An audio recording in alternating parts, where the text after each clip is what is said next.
আচ্ছা, একটি কলামের বাইরের দিকে যে রিং বা টাইটা থাকে এটার দৈর্ঘ্য তো আমরা সহজে বের করতে পারি। তবে ভেতরে যে ছোট রিংটা থাকে এটার দৈর্ঘ্য কিভাবে বের করব? চলুন দেখি। মনে করুন এটা একটা কলাম। এর সাইজ হচ্ছে 21 ইঞ্চি বাই 12 ইঞ্চি। এখন বাইরের রিংয়ের দৈর্ঘ্য বের করার জন্য আমরা কি করি? কলাম সাইজ থেকে দুই দিকে ক্লিয়ার কভার 1.5 ইঞ্চি 1.5 ইঞ্চি টোটাল 3 ইঞ্চি বাদ দিই। অর্থাৎ 21 ইঞ্চি বিয়োগ 3 ইঞ্চি সমান 18 ইঞ্চি। সুতরাং এখান থেকে এ পর্যন্ত হলো 18 ইঞ্চি।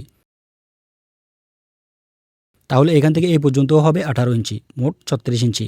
তারপর সেমভাবে অপর পাশে 12 ইঞ্চি থেকে 1.5 ইঞ্চি 1.5 ইঞ্চি 3 ইঞ্চি ক্লিয়ার কভার বাদ দিলে হয় 9 ইঞ্চি। আর 9 ইঞ্চি বাহু আছে মোট 4টি, অর্থাৎ মোট 36 ইঞ্চি। আমরা ভেতরের রিংয়ের বাহুর মাপ তো পেয়ে গেছি, কিন্তু এই বাহুর মাপ এখনও পাইনি।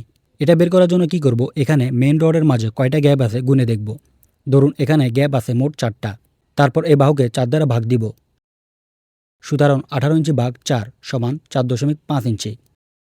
অর্থাৎ প্রত্যেকটা মেইন রডের সেন্টার টু সেন্টার 4.5 ইঞ্চি করে আছে। তাহলে এখান থেকে এ পর্যন্ত হলো 9 ইঞ্চি। তারপর এই রিংটা যেহেতু এই দুইটা রডের অপর পাশ দিয়ে ব্যান্ড হয়ে চলে গিয়েছে, তার জন্য আমরা 9 ইঞ্চির সাথে আরও 1 ইঞ্চি অ্যাড করব। অর্থাৎ এখান থেকে এ পর্যন্ত হলো 10 ইঞ্চি। তাহলে এখান থেকে এ পর্যন্ত হবে 10 ইঞ্চি। সবার শেষে রিংয়ের হুক হচ্ছে 4টা। 4টা হুক 2 ইঞ্চি করে মোট 8 ইঞ্চি। এবার সবগুলো মাপ যোগ দিলে হয় 100 ইঞ্চি। তাহলে সম্পূর্ণ রিংয়ের সাইজ হচ্ছে 100 ইঞ্চি বা 8.33 ফুট।